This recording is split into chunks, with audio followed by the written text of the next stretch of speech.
why don't you just grow a pair? I'm sure you've heard that phrase before, and we're going to talk about growing a pair today on the Finding Traction podcast. Welcome aboard. Guys ready?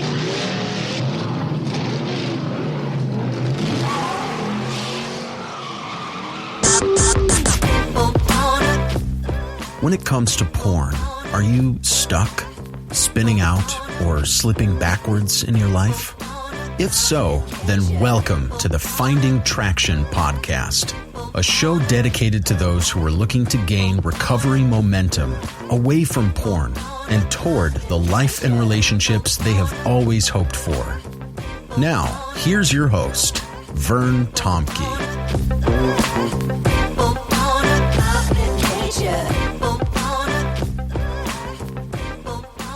Well, it's good to be back. I took a month off for the summertime. Good self-care. That was the plan. Didn't do any writing and have been working on a major project. I've been building this massive fence. We live next to a park, and so I've been building a fence on one side of the property. It's about 7 feet high, and I'm doing it completely from scratch. There's a verse in the Bible, in the book of Luke, about before you sit down to build a wall, no political implication intended. Before you sit down and build a wall or a tower, you should estimate the cost. And I should have done that because I'm about not even halfway done. My holidays are over, and it's a huge amount of work.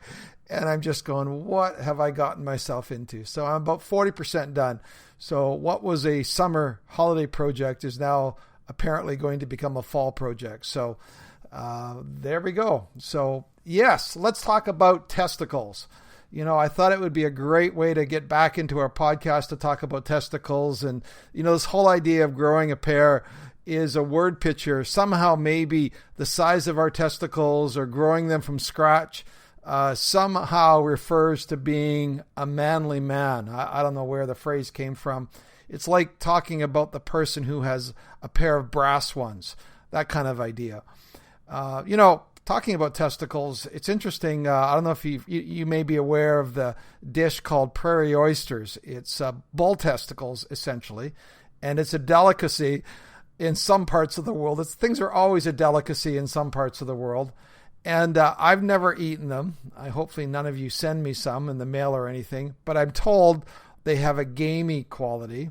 They're like breaded venison. I've had venison before, and moose and bear. I do live in Canada after all. But some claim that prairie oysters or bull testicles taste more like calamari, which is kind of like fried rubber or seasoned rubber. So there you go. So maybe some of you who have tried prairie oysters can send me an email at bandofbrothers@shaw.ca, and you can let me know how they are for you. Let me just make a couple comments before I get into this deep dive into the idea of testicles here. It's great to be back. If you haven't been on our website, it's bandofbrothers.care. And this whole idea of this course and this whole idea of this podcast is helping men find ways away from addictive behaviors, specifically porn and porn behaviors, towards life and relationships they've always wanted. And I really encourage you to check out the website. It's a way, or to connect with me. I've been connecting with people. I'm meeting with men right now across North America, nobody outside of Canada and the U.S. But you can get a hold of me at Band of Brothers at shaw.ca. And I've been working with men in terms of individual mentoring. I've also been connecting men with the course called Finding Traction. And it's just a great way for you individually or with other men to start taking steps towards the freedom you've always wanted. So there's a bit of a plug. I'd love to connect with you. I'd love to hear about your journey. And if there's any way I can help, please let me know. Okay, so let's get back into growing a pair. Well, when I take that phrase, growing a pair, and apply it to our recovery, this is what the word means to me. The word for me is all about the word courage.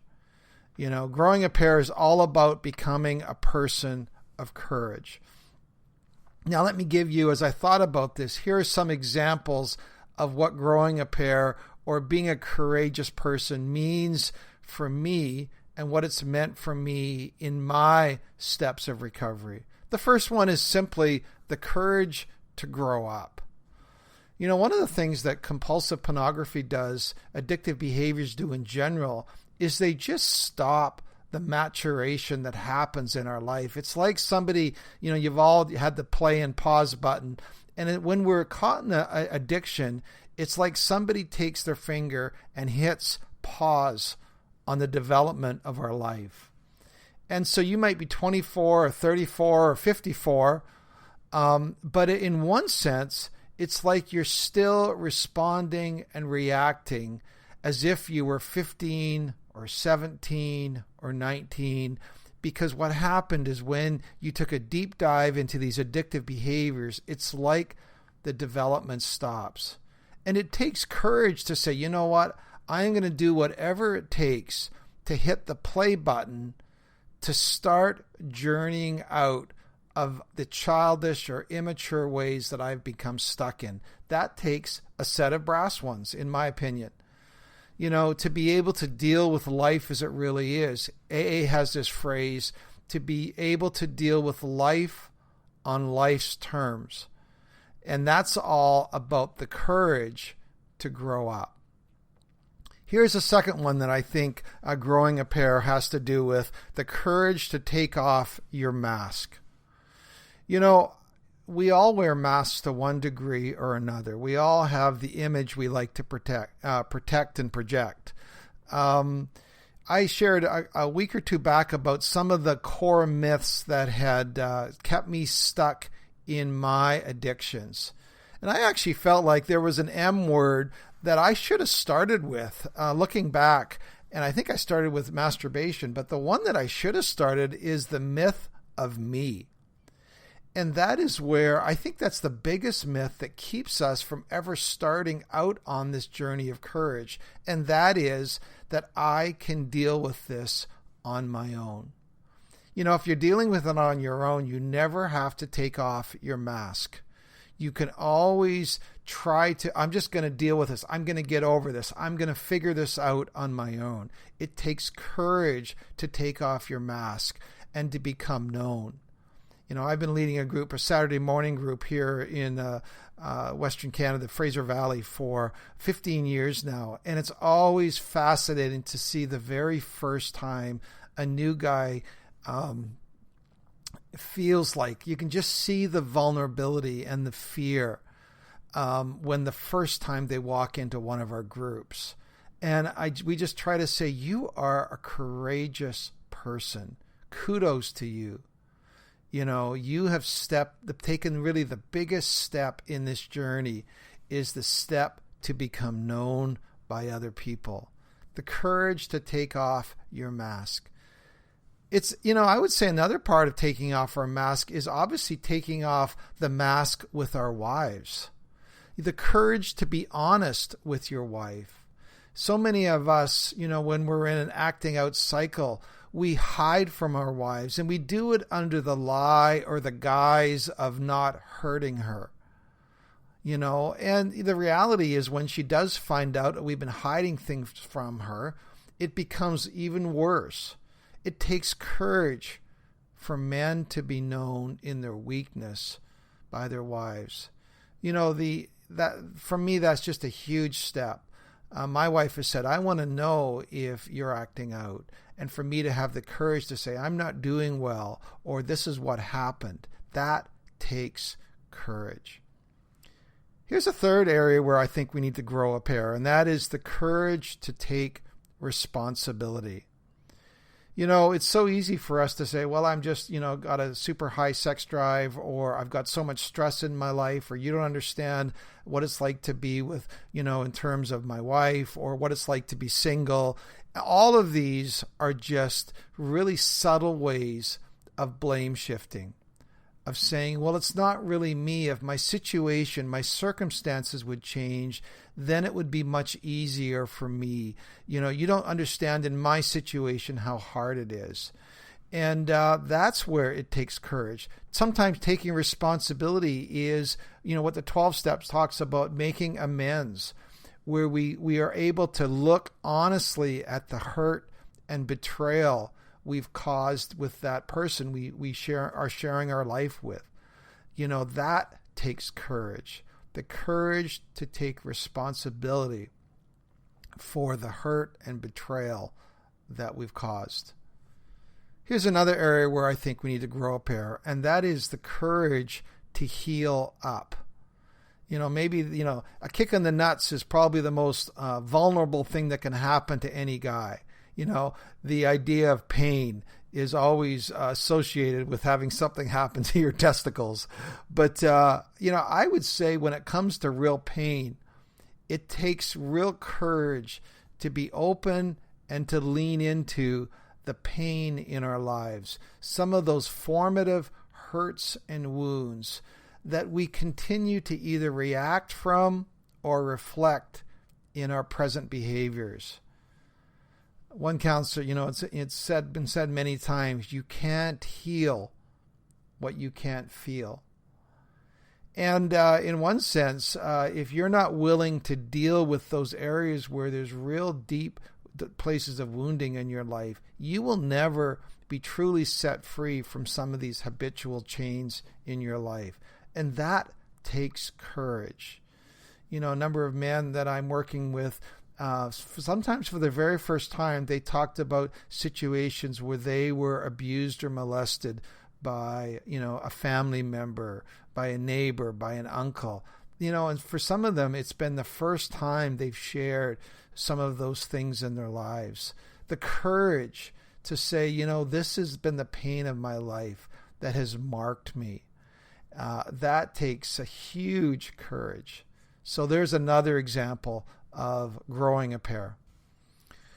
Okay, this next one could be really controversial, but let me throw it out there.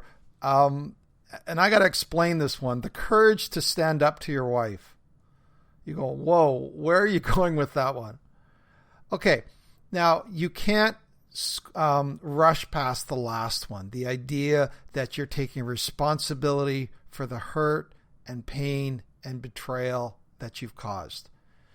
And if you jump to this one and you forget the last one, this is going to go really sideways really quick. If you are blaming the other person, if you're not taking responsibility, dude, you are going to be living in a basement suite faster than you can imagine.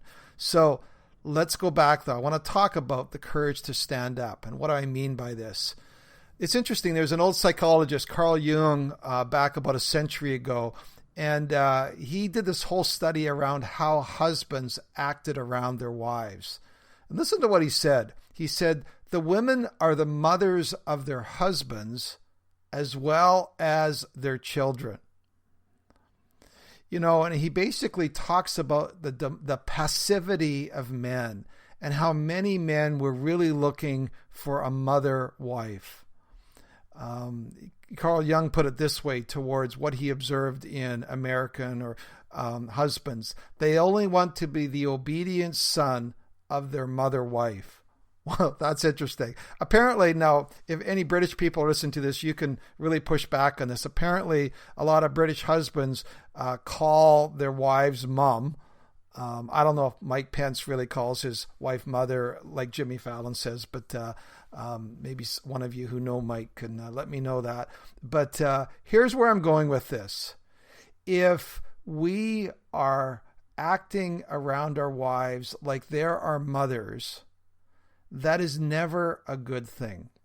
Now, I'm not talking about being macho.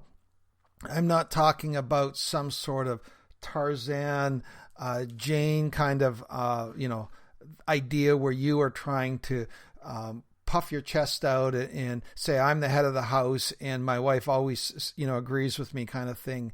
But here's where I'm going with this. The goal of your marriage has to be mutuality. You are in this together. You are teammates. You have to pass the puck back and forth. This is Canadian hockey season. We're back, and you have to do that. And here's sometimes something I've noticed with men who screwed their marriages up with an affair or with porn or something. They seek to rebound in their lives and restore their lives and their marriages by becoming incredibly passive around their wives. Some of them almost become like whipped puppies, where they go, I've screwed up in my life and I've screwed up in our marriage. So from now on, all of my needs and opinions and thoughts around our life, the kids, the house, our future, all of those I'm going to let you make. Because I've screwed up so badly, my needs aren't important anymore. When it comes to them doing proper self-care, well, those needs aren't important anymore because I've screwed up our lives so badly. That is not mutuality. One of the guys in my groups talks about being a whipped puppy, and one day he finally said, enough. Yes, I've screwed up my life, but I have some opinions and ideas. And his wife looked at him like, oh, you've got a little bit of your roar back. You see, here's the idea. I think as we begin to move away from porn and that, we begin to develop some core confidence again. Our testicles begin to grow, so to speak. And we begin to you do what Michael Cusick talks about, moving towards a woman with strength. I'm not talking about any sort of macho-ness. I'm talking about being a person of confidence and strength and expressing our masculinity in a way that serves our wife, but also expresses our needs as well. So I think that takes courage to actually live in that role of mutuality with our lives and our wives. Our lives and our wives. You got that one? So a couple more. The courage to grow a pair and to step forward. One of the things that you start realizing as you come into recovery and you start getting some clean time is you go, I can do this thing. That's one of the things I've asked people, when we start, have you ever had a period of sustained sobriety in your life? You'd begin to develop the courage to move forwards. You begin to develop a core confidence. By the way, I didn't really get that from my dad. My dad never told me you have what it takes. But now as a father to two boys, and my daughter as well, but two boys in their late 20s, one of my goals in my life is to be able to give them a core confidence that they have what it takes to move forward with confidence into their lives. So to grow a pair means to simply say, I can step forward in my life. And here's the last one. I'm excited when I see people having the courage to begin to help others. I know things are going to really begin to take off in people's lives. When some of the guys I work with, I begin to hear that they're now helping their friends, or they have someone that they're meeting with who is not as far as they are. And they now have the courage to go, I've got something that I can actually give to somebody else.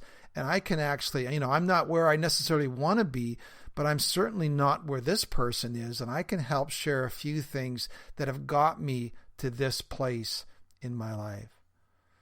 So there's all a bunch of different ideas around courage, around growing a pair. So here's to your life towards growing a pair. God bless you. Great to have you on board, and it's good to be back. Again, I'd love it if you'd subscribe to this podcast. I'm also on YouTube, so if you're listening to this on YouTube, please subscribe to that. So hopefully now we'll get more podcasts coming quicker now that I'm back in the saddle. So God bless you, and we'll see you next time.